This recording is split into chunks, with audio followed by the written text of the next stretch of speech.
Welcome. In this video, I'll show you how to fix Claude PDF not uploading. Alright, if you found this video helpful, please leave a like and subscribe to the channel for more such tutorials.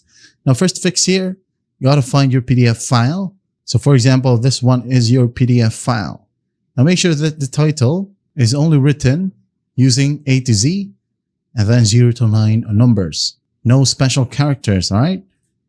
No hyphens, no underscore, no exclamation point, no dots, no comma, or whatever.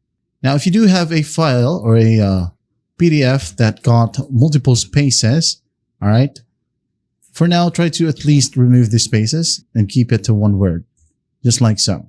And after that, you gotta open up Claude, upload it, and check if it works. If that won't work, go to the bottom left, click on your profile, now go to settings.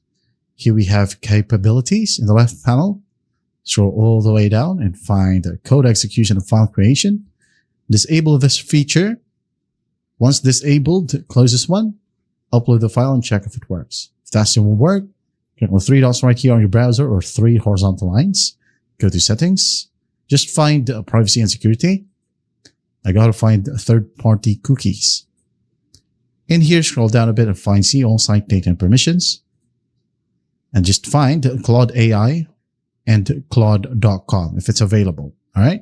So Claude AI, delete it. Once done, find Claude.com. If it's available, delete it as well. After that, just refresh the browser, reopen up your favorite browser again, find Claude.com or Claude.ai, upload the file, and you should be good to go. That is how you fix Claude PDF not uploading. I hope this video helps, and I'll see you in the next one.